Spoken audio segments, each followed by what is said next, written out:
शहर में आ गया है एनडीटीवी इलेक्शन कार्निवल।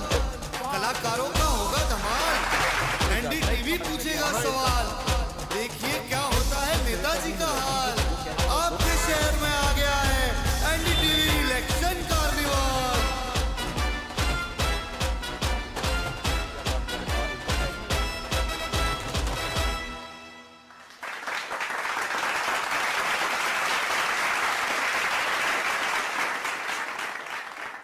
नमस्कार, बहुत स्वागत है आपका। एनडीटीवी इलेक्शन कार्निवाल देख रहे हैं आप और आपके साथ मैं हूं Asif Shaikh.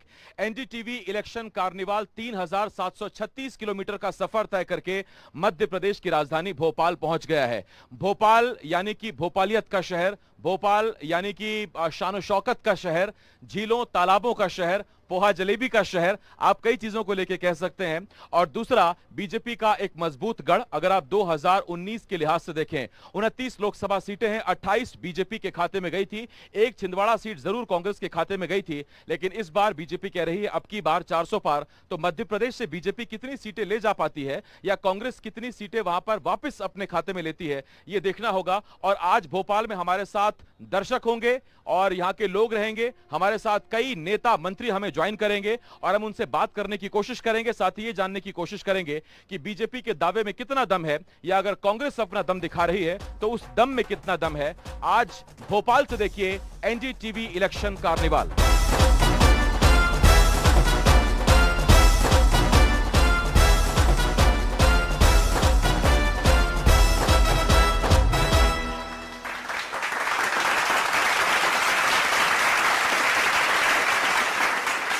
NDTV election carnival में बात करने के लिए हमारे साथ हैं मध्य प्रदेश सरकार में खेल, युवा कल्याण एवं सहकारिता मंत्री और नरेला से विधायक विश्वास सारंग जी। पेशे से इंजीनियर हैं। आज जरा चुनावों के और सियासी समीकरण और उसकी इंजीनियरिंग पर बात करेंगे। बहुत स्वागत है सर आपका एनडीटीवी में। Thank you. नमस्कार। विश्वास जी, सबसे पहले तो मैं आपसे सवाल ये पूछूंगा, अमूमन जब भी आपसे बात हुई मैंने ये पूछा, आपका नाम विश्वास है, कितना विश्वास है कि भोपाल भी इस बार बीजेपी जीत रही है? जी, पूरा विश्वास है और हम भोपाल भी प्रचंड बहुमत से जीतेंगे। मध्य प्रदेश की 29 लोकसभा प्रचंड बहुमत से जीतेंगे। और जैसा हम ही नहीं कह रहे, दीवारों पर लिखा है, हम ही नहीं कह रहे, ज़माना कह रहा है, और हम ही नहीं कह रहे, खड़गे जी भी कह रहे हैं कि इस बार 400 पार और मोदी फिर से इस देश के यशस्वी प्रधानमंत्री। पूरे विश्वास के साथ हम कह रहे हैं। विश्वास के साथ कह रहे हैं। अच्छा, आपने कहा दीवारों पर लिखा है, वैसे तो ये एक लोकोक्ति भी है, एक बड़ी बात भी है, लेकिन वो दीवारों पर लिखवाया भी तो आप ही ने सर, अब की बार 400 पार। देखिए, यही तो बात है ना, पर जनता ने उसको स्वीकार किया है ना, जनता ने उसको शिरोधार्य किया है। मोदी की गारंटी को दिल और दिमाग से स्वीकार किया है। मोदी की गारंटी यही है कि जो गारंटी दी गई है वो पूरी होगी, इसकी भी गारंटी है। मोदी की गारंटी है नारी सशक्तिकरण की, मोदी की गारंटी है युवा को रोजगार की, मोदी की गारंटी है मध्यम वर्ग के उन्नयन की, मोदी की गारंटी है गांव के विकास की, मोदी की गारंटी है शहर के विकास की, मोदी की गारंटी है समृद्ध भारत की, मोदी की गारंटी है श्रमिकों को उचित स्थान देने की, मोदी की गारंटी है किसान की खेती को फायदे का धंधा बनाने की, मोदी की गारंटी है विरासत से विकास की, संस्कृति के संरक्षण की, इस देश की मूल भावना को और ताकत देने की। तो ये मोदी की गारंटी को जनता ने स्वीकार किया है। और ये केवल स्वीकार ही नहीं किया है, जनता ने रिपोर्ट कार्ड पर साइन किया है। देखिए, मैं यहाँ पर इस बात को जरूर कहना चाहूँगा कि शायद दुनिया के इतिहास में किसी भी लोकतंत्र का इतना सकारात्मक चुनाव और पहले कभी नहीं होगा, जिसमें एक 10 वर्ष से चुनी हुई सरकार, जिसने 10 वर्ष तक काम किया हो, उसके नेता के प्रति जनता का इतना आकर्षण हो। आज आप देखेंगे विपक्ष के नेताओं की सभाओं में मोदी मोदी के नारे लगते हैं। आज पूरे देश में हर एक वर्ग मोदी को प्रधानमंत्री बनाने के लिए तत्पर है। ये मोदी की सरकार की जो जनता में स्वीकारोक्ति है, मोदी ने जिस प्रकार से इस देश की तस्वीर और तकदीर को बदला है, मोदी ने जिस प्रकार से इस देश में की आबो हवा को बदला है, जिस प्रकार से मोदी जी ने इस देश की अर्थव्यवस्था को सुदृढ़ किया है, लोगों को लगता है भ्रष्टाचार के खिलाफ यदि मुहिम चलाई तो मोदी के इस ईमानदार प्रयास को जनता ने शिरोधार्य किया। लोगों को लगता है कि ईमानदार प्रयास है, लेकिन कांग्रेस के जो लोग हैं, आपके मित्र हैं, आपके चाहने वाले, वो कहते हैं अच्छा काम करते हैं, विश्वास सारंग जी उनका डिमोशन कर दिया, उच्च शिक्षा था, पहले चिकित्सा शिक्षा था, बढ़िया काम कर रहे थे, एमबीबीएस हिंदी में लाए, अब खेल, युवा कल्याण और सहकारिता है। मैं अगर इस पर भी आ जाऊं तो क्योंकि आपके पास युवा कल्याण है और युवा बहुत बड़ा वोटर है, बहुत मजबूत ताकत है, तो आपके विभाग ने वो कौन सा काम किया या वो कौन से काम किए हैं जिसकी वजह से आप की बार 400 पार पहली होगा? बात तो मुझे इस बात पर थोड़ी सी जानकारी चाहिए कि डिमोशन कैसे हो गया। वो इस कहते हैं बात शायद पर- विभाग हल्के कर दिए विश्वास जी के। नहीं, सहकारिता विभाग बहुत बड़ा विभाग है और खेल और युवा कल्याण जो कि हमारे यशस्वी प्रधानमंत्री जी का बहुत ही ड्रीम है कि अब हम ओलंपिक को भी आयोजित करेंगे। खेल के माध्यम से युवा शक्ति को मुख्य धारा से जोड़ना, खेल केवल शरीर ही नहीं मानसिक रूप से व्यक्ति को सुदृढ़ करता है और किसी भी सभ्य समाज में खेल और उससे जुड़े हुए युवाओं का उद्धार हो, उनका उन्नयन हो, ये तो किसी भी सरकार की बहुत बड़ी प्रायोरिटी है। और सहकारिता वो क्षेत्र है जिससे मोदी जी ने सहकारिता से समृद्धि एक नारा दिया है और पूरी ग्रामीण और शहर की इकोनॉमी को हम सहकारिता के माध्यम से सुदृढ़ करें, ये लक्ष्य है। तो मैं तो ये नहीं मानता हूं कि किसी तरह की कोई कमी रह गई है। मैं तो नेतृत्व के प्रति बहुत आभार व्यक्त करता हूं कि उन्होंने फिर से मुझे ये मौका दिया कि मैं मंत्री के रूप में जनता की सेवा कर सकूं। एक जब खेल की बात हो रही थी, मैं सियासी खेल की बात करूंगा सर। अब की बार 400 पार, पिछली बार 29 में से 28 सीट छिंदवाड़ा छोड़ के बीजेपी ने जीती थी और अगर 400 पार करना है तो मध्य प्रदेश में ज्यादा से ज्यादा सीटें बीजेपी को जितानी होंगी, तभी केंद्र में अब की बार 400 पार होगा। तो 29 में से अब की बार कितनी? 29 में से 29 छिंदवाड़ा भी निश्चित रूप से, कहीं कोई डाउट नहीं है। एक आखिरी सवाल पूछूंगा मैं आपसे विश्वास सारंग जी, और बात बड़ी सीधी सी है क्योंकि अब मुद्दे देश के होंगे, सीमा का होगा, पाकिस्तान का होगा, चीन का होगा, राम मंदिर का होगा। सबसे बड़ा मुद्दा विश्वास सारंग के लिए क्या है इस लोकसभा चुनाव में? सबसे बड़ा मुद्दा, जैसा मैंने कहा कि मोदी की स्वीकारोक्ति है, मोदी की गारंटी है। हमने जो 2024 का अपना संकल्प पत्र जो जनता के सामने प्रस्तुत किया है, मोदी की गारंटी में हमने हर बात को नियत किया है। जहां हमने गरीब कल्याण की बात की है तो हमने विरासत से विकास की बात भी की है। जहां हमने समृद्ध हिंदुस्तान के निर्माण की बात की है तो हमने सशक्त अर्थव्यवस्था के निर्माण का भी पूरा संकल्प लिया है। जहां हमने गांव के विकास की बात की है तो हमने शहर को भी इस विश्व स्तरीय शहर बनाने की बात की है। जहां हमने दुनिया के सबसे बड़े मैन्युफैक्चरिंग हब के रूप में हिंदुस्तान को स्थापित करने की बात की है तो हमने युवाओं को भी रोजगार के नए अवसर प्रदत्त करने की बात की है। तो हमने तो समग्रता के साथ समेकित रूप से इस देश के भविष्य के निर्माण की बात की है। और निश्चित रूप से जब भविष्य का निर्माण होना है तो हमारी मूल भावना, हमारी संस्कृति की रक्षा भी हमें करना है। हमें विश्व बंधु के रूप में भारत को स्थापित करना है। हमें एक ऐसा हिंदुस्तान बनाना है जो दुनिया को पूरी तरह विश्व बंधु के रूप में लीड कर सके। हमसे बातचीत करने के लिए बहुत बहुत धन्यवाद मंत्री जी। बहुत धन्यवाद। विश्वास सारंग जी हमारे साथ थे एनडीटीवी इलेक्शन कार्निवाल में। उन्होंने चुनाव पर बातचीत की और दावा किया है कि अब की बार 400 पार होके रहेगा। विश्वास सारंग जी ने दावा किया।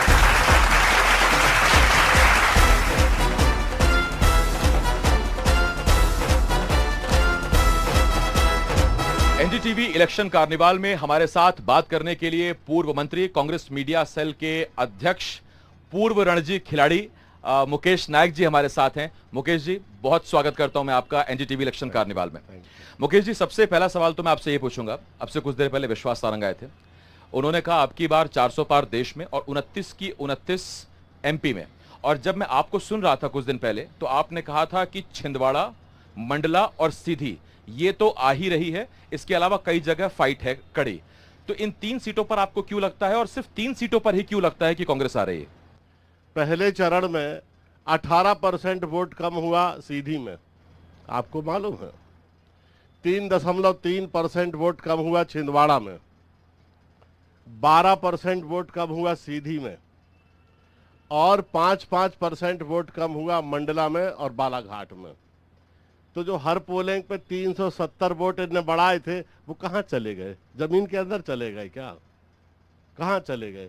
उस हिसाब से तो पिछले इलेक्शन की तुलना में 20% वोट अधिक होना चाहिए। इतने वोट परसेंट कम कैसे हो गए? उसका कारण है, 2 कारण है। पहला कारण तो ये है कि भारतीय जनता पार्टी के कार्यकर्ताओं में इस चुनाव में उदासीनता देखने को मिल रही है ना। वो कह रहे हैं कि जब पूरी एक तरफ तो आप कह रहे थे कि कांग्रेस विहीन भारत का निर्माण करना है और बीजेपी को कांग्रेस बनाने पे तुले हुए हैं। जब 2 लाख कार्यकर्ता कांग्रेस के ले आ रहे हो आप तो उन्हीं से वोट डलवा लो।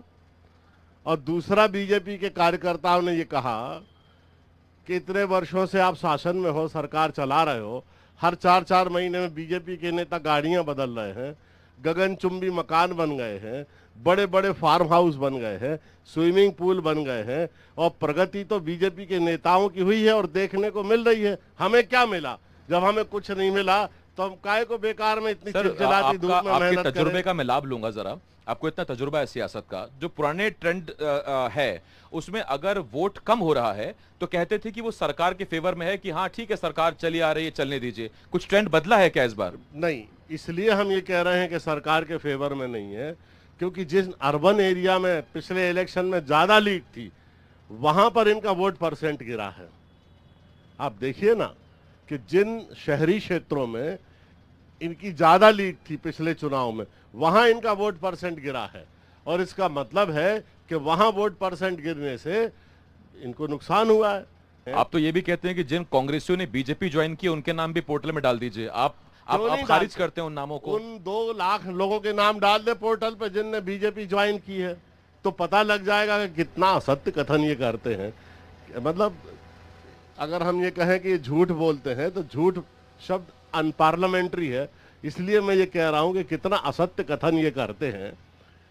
2 लाख लोगों को इन्होंने बीजेपी ज्वाइन करा दी पूरे प्रदेश में, और हम लोग प्रमुख नेता हैं कांग्रेस के, हमें पता ही नहीं लगा कि ये कहां चले गए 2 लाख लोग। आप बताइए, थोड़ा सा जो लोगों को बात जचे, थोड़ा सा जो प्रमाणिक हो, दिखाई दे के ये सच बोल रहे हैं, वो बात बोलना चाहिए। जैसे छिंदवाड़ा में विक्रम आके का मसला था सर, समझ नहीं आया, पहले बीजेपी ज्वाइन की, बाद में बोला नहीं नहीं मैं कांग्रेस में हूं। तो छिंदवाड़ा में अगर कांग्रेसी निकल रहे हैं तो फिर वो कांग्रेसियों के लिए हैरानी की बात है। देखिए, विक्रम आहाके की वहां लॉन्ड्री की दुकान है, और चलते फिरते कमलनाथ जी से उनकी मुलाकात हुई थी। मुझे याद है जब हमारे स्थानीय शासन विभाग के जो इलेक्शंस हो रहे थे, नगर पालिकाओं के, नगर निगम के, तो ये बहुत अच्छा पढ़ा लिखा आदिवासी लड़का है, इसका कोई पहचान नहीं था, इसको कोई राजनीति में जानता नहीं था, केवल एक बहुत पढ़ा लिखा और अच्छा लड़का होने के नाते इसको मेयर की टिकट दे दी। तो क्या अपने दम पर जीत गया? ये कांग्रेस की ताकत थी और कमलनाथ जी की शक्ति थी जिसके कारण ये जीता। अब पूरे देश के नेता छिंदवाड़ा में डेरा डाले हुए हैं। 10 दिन से मध्य प्रदेश के मुख्यमंत्री 10 दिन छिंदवाड़ा में रहे, 10 दिन, और ये कहते रहे कि बस कमलनाथ जी हार रहे। लेकिन हुआ ये कि पूरी जनता को लगा कि कमलनाथ जी विक्टिम है और सहानुभूति कमलनाथ जी के प्रति बढ़ी। मैं आपसे कहता हूं, मुझे विश्वास है, मैं 2 चुनाव में, कमलनाथ जी के चुनाव में, 2 चुनाव में, पूरे चुनाव में रहा हूं, इंचार्ज रहा हूं छिंदवाड़ा इलेक्शन का, तो मुझे छिंदवाड़ा के ग्रामीण क्षेत्रों की पूरी नब्ज पता है। 9 बार लोकसभा के सदस्य रहे हैं कमलनाथ जी, 9 बार। कोई ऐसे ही चुन जाता है? 1 बार धोखा हो सकता है, 2 बार धोखा हो सकता है। जो 50 साल से जनता के बीच में रहता है, उनसे संवाद करता है, उनसे विमर्श करता है, उनके सुख दुख में शामिल होता है, जिसने छिंदवाड़ा को आधुनिक और नया रूप दिया हो, जहां आज छिंदवाड़ा मॉडल की पूरे देश में मॉडल की चर्चा जो आप होती है। बात कर रहे हैं सर, इससे अगर मैं दूसरे तरीके से पूछूं कि छिंदवाड़ा कमलनाथ का गढ़ है या कमलनाथ और नकुलनाथ छिंदवाड़ा तक सीमित हो गए? आप ये भी बात बहुत बार बार आ रही है। कोई व्यक्ति जब अपना लोकसभा का चुनाव लड़ेगा तो वो अपने चुनाव क्षेत्र में अपने अस्तित्व के लिए, चुनाव जीतने के लिए सक्रिय होगा कि नहीं होगा? तो कमलनाथ जी ने फोकस्ड होकर इलेक्शन कैंपेन किया, और मैं दावे से कहता हूं, मुझे विश्वास है कि जनता का विश्वास वो कायम रखेंगे और ये चुनाव वो अवश्य जीतेंगे छिंदवाड़ा का। तो जैसे मैंने आपसे कहा था कि एमपी में आप दावा करते हैं एक छिंदवाड़ा, एक मंडला और एक सीधी, ये तो आप जीत ही रहे हैं, तो इन 3 के अलावा आप क्या बोलते हैं 29 में से कितनी? हम ये नहीं कह रहे हैं कि हम जीत ही रहे हैं या जीत ही जाएंगे, हम ये कह रहे हैं इन 3 सीटों पर हमें ऐसा अनुमान है हमारा कि हमारा एज है, यहां हमने अच्छा किया है। माहिर खिलाड़ी हैं मुकेश नायक, पहले गेंदबाज की पहली गेंद देखते हैं, फिर अंदाजा लगाते हैं कि बाकी 5 गेंद कैसे आने वाली हैं। खिलाड़ी को देख के नहीं बताएंगे कि अगले 6 गेंदे कैसे आएंगे। आप हमारे साथ जुड़े सर, बहुत धन्यवाद आपका एनडीटीवी इलेक्शन कार्निवाल से जुड़ने के लिए, बहुत शुक्रिया। मुकेश नायक जी हमारे साथ थे एनडीटीवी इलेक्शन कार्निवाल में। अभी कुछ और नेता हमारे साथ आएंगे और हम उनसे जानेंगे कि फिलहाल वो एमपी की सियासी फिजा को कैसे देखते हैं।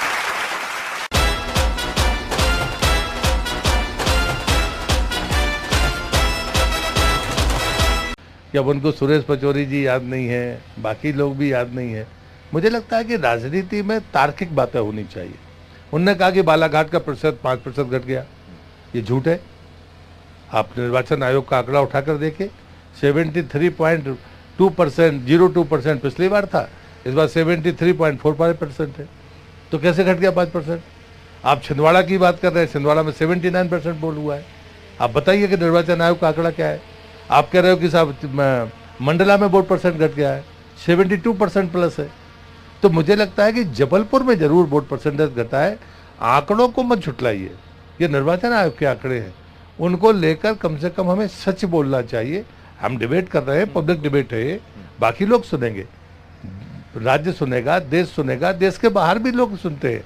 तो मुझे लगता है कि जो बात हम कह रहे हैं वो तथ्यात्मक होनी चाहिए, तब जाकर वो असर करती है। निराशा है कांग्रेस में, लेकिन निराशा का ये मतलब नहीं है कि हम तथ्यों को झूठ गलत तरीके से पेश करने लगे। 29 में से अब की बार कितनी सर? 400 के लक्ष्य में मध्य प्रदेश का योगदान सिर्फ एक सीट का है। 14 में हम 27, 19 में 28, 24 में 29, ये लक्ष्य है हमारा। सर बहुत शुक्रिया हमारे साथ जुड़ने के लिए, बहुत एनडीटीवी धन्यवाद इलेक्शन आपका। कार्निवाल का हिस्सा बनने के लिए धन्यवाद। मंत्री प्रहलाद पटेल जी इस वक्त हमारे साथ थे। और अब की बार 400 पार, और मध्य प्रदेश में अब की बार कितने पार, या क्या पूरे 29, और उसके एक बड़े सूत्रधार प्रहलाद पटेल जी हमारे साथ जुड़े हुए थे, उनसे हमने बात की।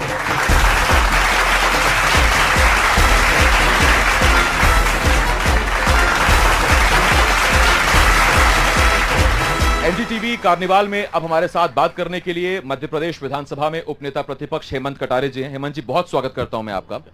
हेमंत जी, पहला सवाल, क्योंकि एनडीटीवी इलेक्शन कार्निवाल है, हम पूरे देश में घूम रहे हैं, हम चुनाव की फिजा जानने की कोशिश कर रहे हैं, लोगों की नब्ज टटोलने की कोशिश कर रहे हैं। तो मेरा पहला सवाल ये, बीजेपी कहती है अब की बार 400 पार, ये बीजेपी के लिए कितना मुश्किल आपके हिसाब से? कि बीजेपी की जहां तक बात की जाए तो बीजेपी तो हो सकता है 800 पार भी कह दे, वो पाकिस्तान बांग्लादेश को भी जोड़ ले कहीं। सिर्फ नारा देना एक मुझे नहीं लगता वो होना चाहिए। ये निर्णय जनता के ऊपर छोड़ना चाहिए, क्योंकि कहीं ना कहीं जब बीजेपी इतने बार बार इस चीज़ को कहती है तो ऐसा लगता है जैसे या तो उन्हें जनता से निर्णय छीन चुका है या उनको पहले ही भविष्य का आभास हो चुका है। जबकि ये निर्णय उनको ये जरूर कह सकते हैं कि अब की बार हम चाहते हैं 400 पार करवा के दे जनता से, ये ठीक है, यहाँ पे कम से कम घमंड नहीं झलकता। लेकिन चैलेंज करके कह देना अब की बार 400 पार, तो ये एक चैलेंज है जनता को भी। तो मैं समझता हूँ जनता खुद इस चीज़ को समझे, और जनता को ये चीज़ मालूम होनी चाहिए कि देश में इस समय महंगाई, बेरोजगारी और बाकी चीज़ों का जो बीजेपी ने वायदे किए पिछले 10 वर्षों में क्या आलम है, कितने पूरे हुए, कितने नहीं हुए, उन सब पे विचार और मंथन करने के बाद अपना बहुमूल्य वोट देना चाहिए। तो इसलिए मैं इस नारे को उनके घमंड से जोड़ते हुए जनता के ऊपर निर्णय छोड़ता हूँ।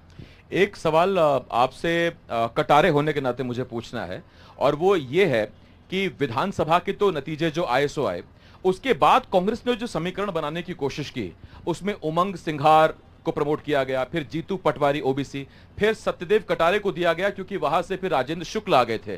तो वो हेमंत कटारे, तो वहां से मुझे पिताजी की याद आए थे आपके, और मेरे ख्याल से मुझे शायद आपको गर्व भी हो रहा होगा उस पर। तो जब राजेंद्र शुक्ल का नाम वहां से आ जाता है कि वहां से ब्राह्मण को आगे बढ़ाया गया, तो फिर हेमंत कटारे को भी आगे बढ़ाइए, आप एक युवा को आगे बढ़ाइए। ये समीकरण कहां आपको फिट बैठते दिखते हैं इस चुनाव में 24 में? मुझे लगता है कांग्रेस ने जो निर्णय लिए हैं इसमें बीजेपी को देख के नहीं लिए। मैं इतनी सी बात से आपसे बस असहमत हूँ।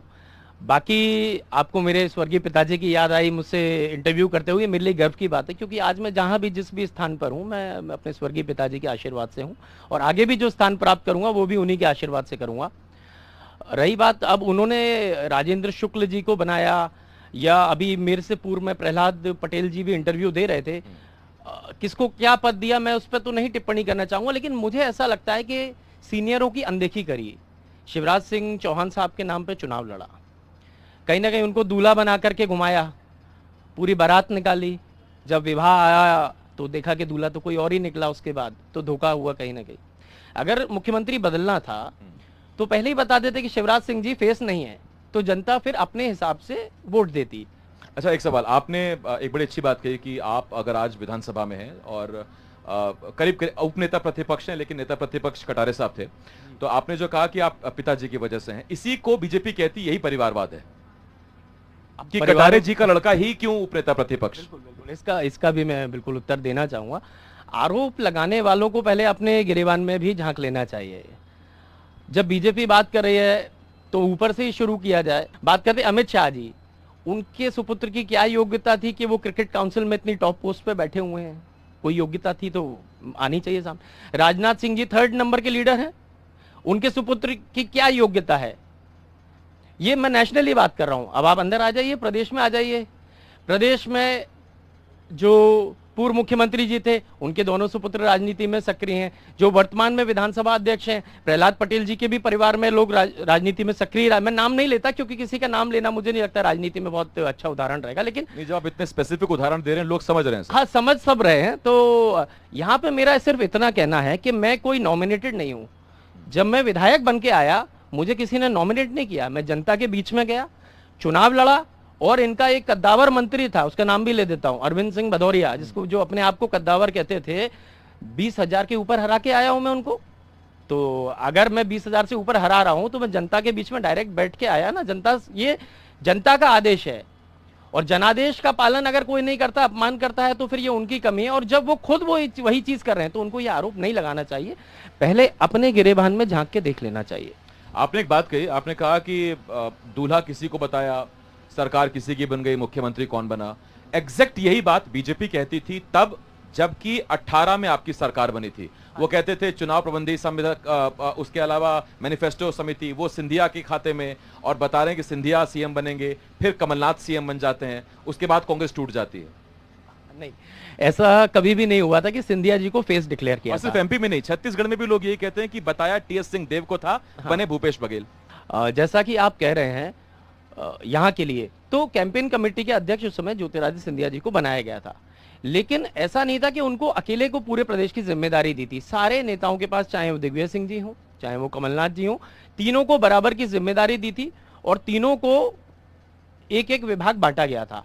इसके बाद जब चुनाव के परिणाम आए, तब बाकायदा विधायकों की बैठक ली गई थी। मैं आपको इंटरनल बात बता रहा हूं, जो हमारे सारे एमएलए से, उनसे सबसे ओपिनियन लिया गया, सबसे 1 to 1। मैं तो उस समय था नहीं, एमएलए नहीं था मैं, लेकिन मुझे मालूम है, मेरे मित्र एमएलए बन के गए, सबसे 1 to 1 पूछा गया। केंद्रीय नेतृत्व ने, उनका एक प्रतिनिधि मंडल आया, सबसे पूछा, और जिसके साथ सबसे ज्यादा संख्या थी, यही मुझे लगता है सबसे लोकतांत्रिक तरीका है किसी को बनाने का, और सबसे ज्यादा एमएलए जो थे या कार्यकर्ता जो थे वो कमलनाथ जी के पक्ष, सिंधिया जी के समय थे लोग, लेकिन सबसे ज्यादा कमलनाथ जी के साथ थे, और इसलिए केंद्रीय नेतृत्व में कमलनाथ जी को बढ़ाया। एक आखिरी सवाल मैं पूछूंगा आपसे। मध्य प्रदेश में अब की बार 29 में से कितने, और चूंकि आप खुद ग्वालियर चंबल से आते हैं और वहां की गुना से खुद सिंधिया खड़े हुए हैं, तो ग्वालियर चंबल से कितने? ग्वालियर चंबल से मैं समझता हूं कि सारी सीटों पे बहुत अच्छी फाइट है, और मैं ऐसा नहीं कि सिर्फ मंच से कह रहा हूं। ग्वालियर, भिंड, गुना, राजगढ़ पे भी चले जाते हैं, और आगे दिग्विजय सिंह जी चुनाव लड़ रहे हैं, जहां ये मैं अपने बेल्ट की बात कर रहा हूं। तो इन सभी सीटों पे कांग्रेस बहुत मजबूत है आज की तारीख में। मैं ये कह दूं, पांचों की पांचों जीत रही है। मजबूत है कि कांटा इधर कांग्रेस की तरफ आ जाए? बिल्कुल, कांग्रेस कांटा जो है वो थोड़ा सा कांग्रेस की साइड ही झुक रहा है। और मैं ये कह दूं, पांचों जीत रही है तो थोड़ा सा अतिशयोक्ति भी हो सकती है, लेकिन मैं समझता हूं 5 में से 4 हम जीतने की बिल्कुल कगार पर हैं, और जीतना चाहिए, उस बेल्ट की बात कर रहा हूं। बहुत धन्यवाद है आपका हेमंत जी, हमारे साथ जुड़ने के लिए, एनडीटीवी इलेक्शन कार्निवाल का हिस्सा बनने के लिए। बहुत शुक्रिया सर। बहुत बहुत धन्यवाद आसिफ जी। हमारे साथ उपनेता प्रतिपक्ष मध्य प्रदेश विधानसभा हेमंत कटारे जी जुड़े हुए थे। उनसे हमने बात की सियासी फिजा को लेके, आबो हवा को लेके, और उनका दावा यह है कि कम से कम ग्वालियर चंबल में मजबूत टक्कर कांग्रेस दे रही है बीजेपी को।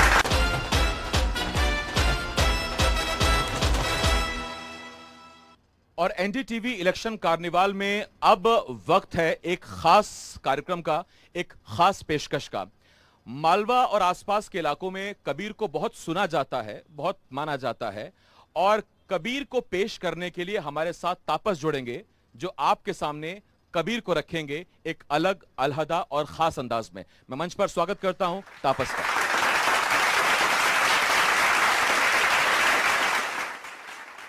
आप सभी का नमस्कार और ढेर सारा साधुवाद। और ये जो हमारे देश का महापर्व है, जो कि मतदान का जो पर्व है, उसके लिए सबसे पहले तो मैं सभी को बहुत बहुत बधाइयाँ देना चाहता हूँ, और इतना खूबसूरत मंच तैयार करने के लिए एनडीटीवी का मैं बहुत बहुत साधुवाद ज्ञापित भी करना चाहता हूँ। अरे साखी आँखी ज्ञान की, और समझ देखी मनमान। ए जी साखी आखी ज्ञान की और समझ देखी मनमाय। अरे बिन साखी संसार का रे रे रे और झगड़ा छूटत ना।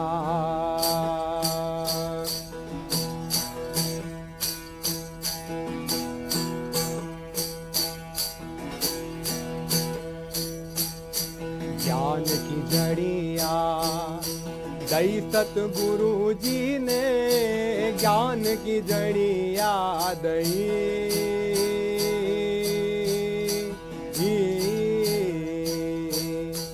ओ हो जी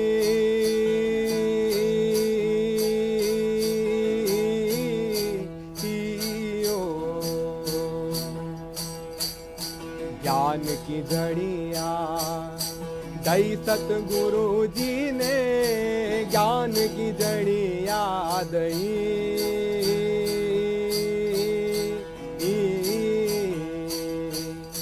बाजड़िया तो घाणी लागे जो प्यारी। हाँ बाजड़िया तो घाणी लागे लागे प्यारी। हाँ अमृत रस से भरी हो गुरा जी ने ज्ञान की जड़िया रही।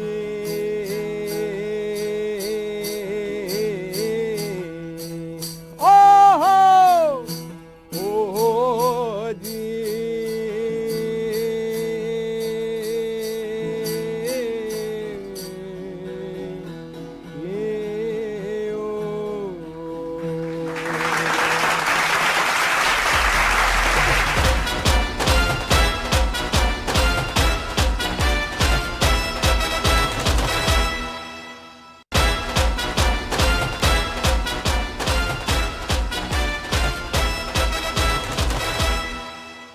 एनडीटीवी इलेक्शन का ये काफिला पहुंच गया है मध्य प्रदेश की राजधानी भोपाल और भोपाल में हमारे साथ बात करने के लिए हैं माय एफएम से आरजे वेद।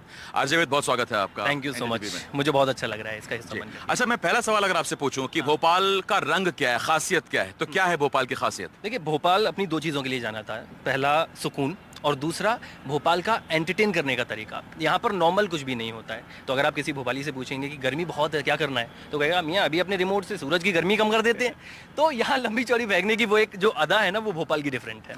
अच्छा, एक राजू टी स्टॉल है यहाँ। हाँ। उसमें बड़ी बड़ी शख्सियत आती हैं, चाय पीती हैं, ऐसा क्या खास है उस चाय में? वो है ना कि चाय अपने आप में एक आर्ट है, चाय को बनाना। तो वो आर्ट उनको आती है, तो जब आप उनकी एक बार चाय चखेंगे तो वो बाकियों से थोड़ी सी डिफरेंट आपको लगेगी और एडिक्टिव है कि ऐसा लगता है कि अच्छा एक बार फिर से जाकर के वही चाय पीनी है यार। अच्छा, अपन अगर भोपाली को भोपाल से थोड़ा दूर कर दें या बाहर कर दें, हाँ। रह पाएगा? ना नहीं रह पाएगा, या फिर वो आसपास वालों को भोपाली बना लेगा। ओके आओ बैठो, 3-4 दिन 5वें दिन वो सब भोपाली, क्या मियाँ क्या जल्दी आए। अच्छा वेद, अब इलेक्शन की बात करते हैं। इलेक्शन डेट आ रही है और ऐसे में माय एफएम भी और एनडीटीवी भी अपील करता है सभी लोगों से कि वो वोट करने जरूर जाएं। तो एक अपील माय एफएम की तरफ से। बिल्कुल, और माय एफएम पर हम लोग ये रेगुलर कोशिश भी कर रहे हैं, क्योंकि हर वो इंसान जिनके पास में मत देने का अधिकार है, आप सब मत वाले हैं, तो माय एफएम भी मत वाले कर रहा है। और चाहे फर्स्ट टाइम वोटर्स हैं या जो लोग रेगुलरली वोट देते हैं, उन सबसे अपील कर रहे हैं कि प्लीज़ इस 7 मई को घर से बाहर निकलिए। बहुत थोड़ा सा समय लगेगा लेकिन वोट जरूर दीजिए। खास करके भोपाल में ये ज़रूरी है क्योंकि वोटिंग परसेंटेज जो है पिछली बार काफ़ी डाउन रहा था, 65% था, जिसको इस बार पूरी कोशिश है कि आगे बढ़ाएंगे और ज़्यादा से ज़्यादा लोग वोट देंगे। मत देने ज़रूर जाना, और ये इसलिए अहम है क्योंकि 5 मिनट का अगर आप लालच कर लेंगे कि कौन जाएगा, तो अगले 5 साल फिर आपको रोना पड़ेगा, फिर शिकायत नहीं करना, तो उसका अधिकार भी आपको नहीं मिलेगा। तो जो मताधिकार का इस्तेमाल का अधिकार है उसको आप जरूर करिए। आरजे वेद मेरे साथ थे, बहुत शुक्रिया बातचीत करने के लिए।